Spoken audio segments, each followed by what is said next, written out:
Now, 5 African-American women have claimed that they're discriminated against at a Pennsylvania golf club. Now, the women who were golfing at Grandview Golf Course on Saturday ended up getting into an altercation which led to the police being called on them. Here we go again. Now, the women who, according to local media, were experienced golfers and part of a group called Sisters in the Fairway. So, look, what happened, right? Were they unruly? Were they causing a problem? Or what was going on? Turns out they were too slow. The women told the York Daily Record they were told by the club's owners that they were not keeping a quick enough pace. Hey, you're not golfing fast enough, so hurry it up. You got to get out of here or else we're going to call the police. You got to be kidding. So you can't even golf while black in America. Insanity. Look, this just follows other stories of black people being arrested for just doing things while black. For example, the 2 men that were arrested at a Starbucks, or the 2 men arrested for working out at a New Jersey gym. And let's not forget, and this is a great story, and this is a great illustration of where there was a black person, a black police officer, who had been investigating a crime scene. He got dispatch called on him. In fact, he said on Twitter, "I'm a black cop on the scene of a shooting one night, using a flashlight to look for bullet cases between houses to collect as evidence.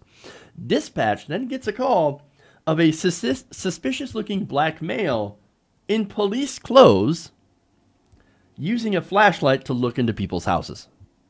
He was a black officer. But no, they don't see that. They don't even see the officer, the fact that he's a police officer, and says, "Oh, well, he's suspicious and black. And he's wearing police clothes, so he must be an imposter. And he's looking into people's houses." Look, these situations, unfortunately, are stupidly common in America. Now, getting back to the golfers, one of the women, Myneca Ojo, told the York Daily Record that, quote, "I felt we were discriminated against. It was a horrific experience." Well, it sounds to be horrific. So let me give you some more details of what happened. Now, Sandra Thompson, this is another of the women who was also president at the York chapter, who is also president of the York chapter of the NAACP, told the Daily Record that a group was set to tee off at 10:08 a.m. on Saturday. Now, they happened to have been delayed because there was frost on the course. So, now Thompson said a clerk at the course said the group could play with their 5 players, as opposed to a more traditional group of 4 or fewer. So, look, with 5 people and that delay, it would make sense that they're a bit behind, a bit slow, right? Now, after completing their second hole, Ojo and another woman in the group, Karen Crosby, said that they were approached by Steve Chronister, who was related to management. He told them that he was the owner of the club and the women needed to keep up the pace of play. Now, again, there are different reports of Chronister's role in the company. That, well, he's more of he's just somebody who's there, more in an advisory role. He's not really running the company. Okay, well, whatever. Now, Ojo told the York Daily Record that, quote, he was extremely hostile. So when he came up and said, "Hey, you guys need to hurry up. You gals need to hurry up," he did so in a very hostile manner.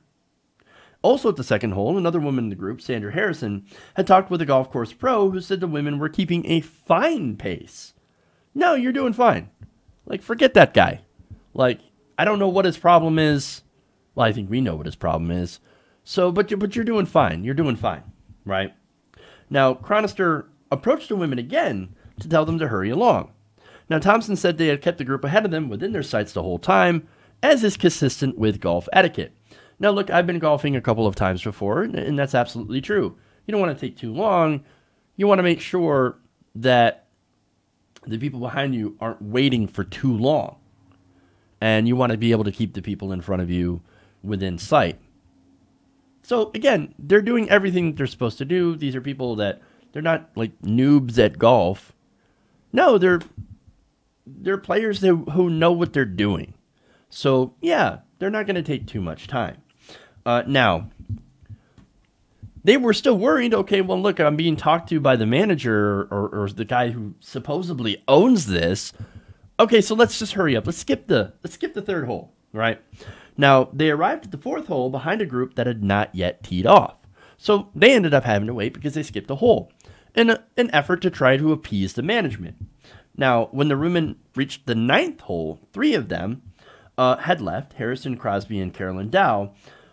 They left because, look, we're shaken up. We're not interested in golfing here anymore. We're going to get the hell out of here. Nobody blames them for that. Now, Thompson said that she and Ojo were then approached by Steve Chronister and his son, Jordan Chronister. Now, the Chronisters, along with the other employees, told the women that they had 5 minutes to leave and that they had called the police. Damn, dude, that escalated.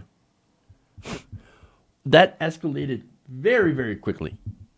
So, now look, in the article here, it points out how they had actually done the course incredibly fast.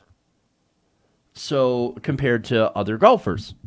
So, they had a 4-hour time limit, and they had been there probably about 2.5 hours at most. They were taking a break, and this guy apparently says, "Oh, you're taking too long of a break. You can't take this break." It's over the 20-minute cap for breaks. So you're going to have to move it along. Well, and since you weren't moving it along, now I'm going to call the police. I think it's pretty obvious what's going on here. And it's not a dispute about how fast or slow they were at golfing. Now, there's more. They were offered checks and to refund their memberships. So these are paying members as well. And they're like, "No, we're going to call the cops on you. Here's your stinking money. We don't need your money. Just leave. Just get out of here." Again, that's fairly obvious what was going on. Crosby told the York Daily Record that Jordan Chronister had been aggressive, confrontational, and condescending. Now, what happened when the cops got there? Well, when the police arrived, they found that this was nothing more than a simple dispute. And after talking with both groups for about 20 minutes, and essentially wasting the cops' time, the officers determined that this was not something the police department needed to be involved with. Northern York County Regional Police Chief Mark Bensel says, quote, "We determined that this was not a police matter, and we left. Other than people offering their opinion back and forth, there were no problems. No need for us to be there." And he's right. This was basically wasting police time on nothing. No need to call them. They weren't going slow. This was all about, well, you guys know, it's obvious. It's right in your face. The only crime that these women are guilty of, in the eyes of the owners, is golfing while black. Now, look, it's not like golf isn't known as a traditionally white sport. It is a super white sport. And before you bring up Tiger Woods, he's an incredible exception. Most of golf is dominated by good old boys, good old white boys, especially Republicans. Now, there is one, other than, I guess, me, but I don't really golf all that much. The only progressive that I know that really golfs is Kyle Kalinske. It's the most Republican thing ever. So, but nonetheless, these women, they're like, "No, I love golf. I'm going to golf." And unfortunately for a lot of not only women of color, or people of color, but women of color, there's a lot of discrimination that goes on when it comes to who can frequent these courses.